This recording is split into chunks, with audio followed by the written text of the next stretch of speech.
Oi gente, tudo bem? Meu nome é Lucas Hidalgo, esse daqui é o canal Ilha Açúcar e hoje, como prometido, nós vamos falar de arquitetura. A gente vai falar de uma área que eu gosto muito, que é a minha área de estudo desde que eu me apaixonei pela profissão, que é a arquitetura orgânica.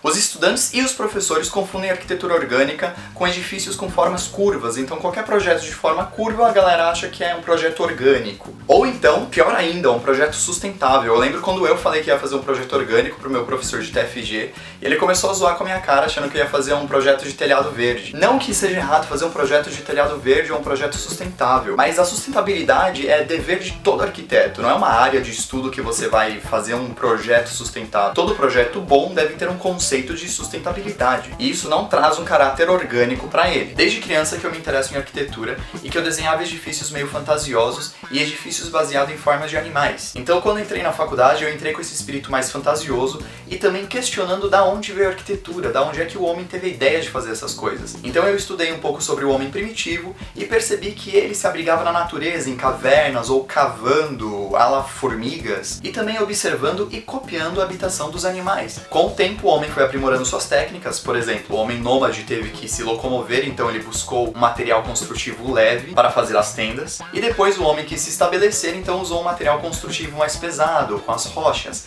mas ele sempre esteve em contato direto com a natureza e observando ela. O que acontece é que hoje em dia nós perdemos o nosso contato com a natureza por causa da urbanização e das cidades que nós vivemos. Nós vivemos em um mar de concreto, ou seja, a arquitetura orgânica é a reconciliação do homem com a natureza, seja através do urbanismo, seja através da implantação do meu edifício, seja através das formas que podem me remeter às formas naturais. Dentro desse assunto vasto, nós vamos ter várias palavras-chave, como biônica e como organicismo. Nesse vídeo eu vou esclarecer para vocês o que são essas coisas. Mas antes, para deixar um pouco mais claro para vocês e para quem não está entendendo direito, observem esta imagem aqui. Essa imagem mostra duas casas do filme do Pequeno Príncipe lançado este ano. O livro e o filme, talvez sem querer, deram uma puta lição de arquitetura. Logo no começo do filme é mostrada uma cidade com casas totalmente modernas, como essa casa da direita, toda quadradinha, branquinha, a cidade inteira é composta por casas como essa. E do outro lado, na esquerda, nós temos essa casa totalmente humanizada, em madeira, com várias árvores. Essa casa é de um dos personagens principais, que é o velhinho, e ele representa todo esse conceito de humanização. A casa dele parece que tá viva, e ela me lembra muito conceitos como os de Hundertwasser, e me lembra também sobre a frase de Gaudí, que fala que alguém quando tá morrendo, o animal quando tá morrendo, ele vai perdendo a cor dele. Então, a cor representa a vida, por isso que as obras de Gaudí são tão coloridas. Então, pra Gaudí, essa casa branquinha e um túmulo é a mesma coisa. Eu não tô fazendo esse vídeo pra dizer que X arquitetura é melhor, que X arquitetura é pior. Não existe um certo e um errado.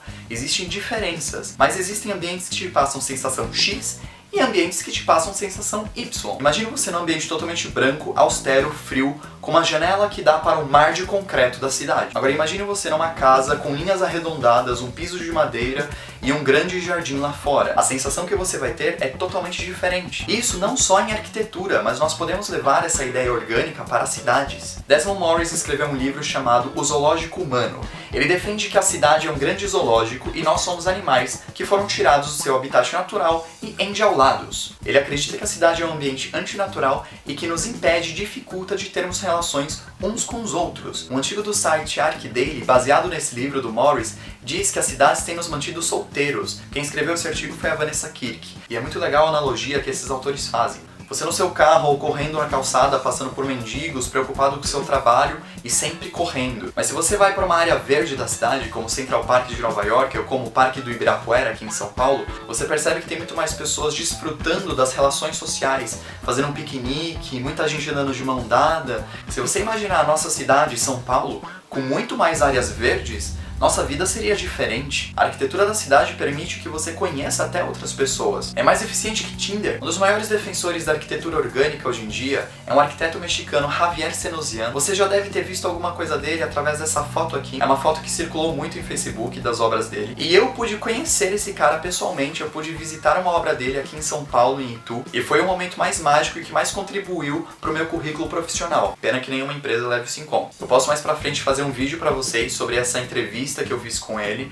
e sobre as obras dele, para vocês conhecerem mais também. Bom, continuando o assunto, eu gostaria de falar sobre biônica. Biônica é a ciência que estuda a natureza para criar soluções para outras áreas, como medicina, engenharia e arquitetura. O pioneiro nisso foi Leonardo da Vinci, o grande gênio.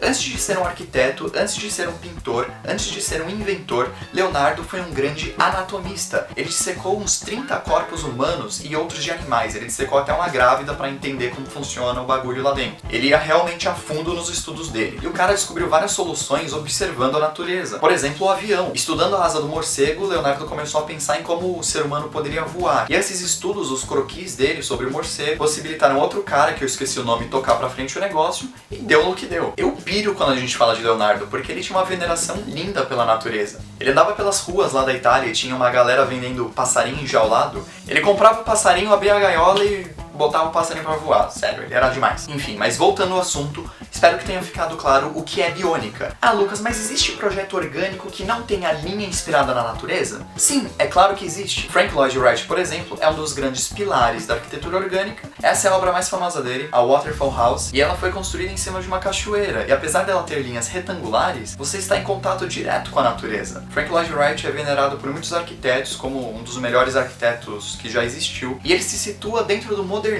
Eu vou dar só uma pincelada para resumir o modernismo, porque é foda. O modernismo na arquitetura, para quem não sabe, surgiu para substituir isso por isso. Ele veio para tirar todas as regras e ornamentos na arquitetura e a geometria desumana, mas o modernismo começou a estabelecer padrões novos, regras novas. E calhou até na criação de um estilo internacional. Os arquitetos da época, num pensamento utópico, achavam que iam modelar a sociedade do futuro. Então eles começaram a silenciar arquitetos que pensavam diferente e estabelecer um padrão para todo mundo seguir. A quebra das regras do academicismo foi maravilhosa, mas o estabelecimento de novas regras não deu nada certo. E o Frank Lloyd Wright se encaixa nesse período modernista, mas fazendo uma obra diferente e humanizada. O modernismo defendia muito a função dos edifícios, ou seja, um projeto deve ser funcional. E existia uma briga entre forma versus função. Só que claro que isso era um pensamento hipócrita, já que a partir do momento que você estabelece o que é bonito, você já está falando de forma. E o Frank, tô íntimo já, ele dizia que não tem essas de forma versus função. E forma e função é uma coisa só. A arquitetura orgânica dele revelava que tudo era uma coisa só. A estrutura, a arquitetura, a funcionalidade, tudo caminha junto como uma música, é algo uníssono. O maior pilar da arquitetura modernista é com certeza o Le Corbusier, e tem essa obra como a maior representante do modernismo e dos 5 pontos da arquitetura. Eu adoro essa obra. Eu acho que revela o caráter daquele momento. O Le Corbusier, alguns anos depois, fez isso daqui, a minha obra favorita dele, a Igreja Ronchamp, de Notre-Dame-du-Roi. É uma obra maravilhosa e que mostra essa quebra de pensamento. Le Corbusier tinha inventado um modulor, tinha inventado um homem ideal, até que a galera percebeu que esses pensamentos modernistas eram utópicos e se voltaram para uma arquitetura mais organicista. E arquitetos jovens na época, pasmem, Oscar Niemeyer, influenciaram muito nisso, o Le Corbusier. Eu posso situar o Niemeyer dentro de uma arquitetura orgânica quando ele fazia obras como a Casa das Canoas, por exemplo. Observem essa casa que maravilhosa, essa obra do Niemeyer.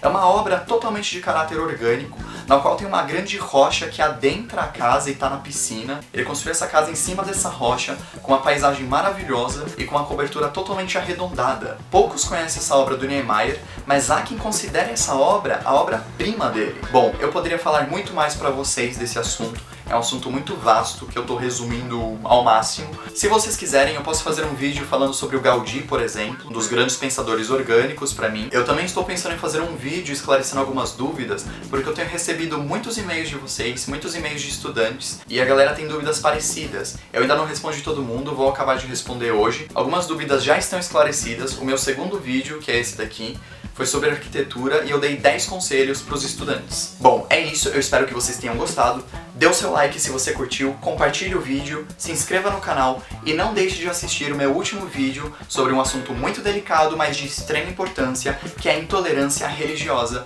Eu vou colocar ele aqui. Esse é o primeiro vídeo que eu faço sem boné, notem. E eu tô com o cabelo imenso.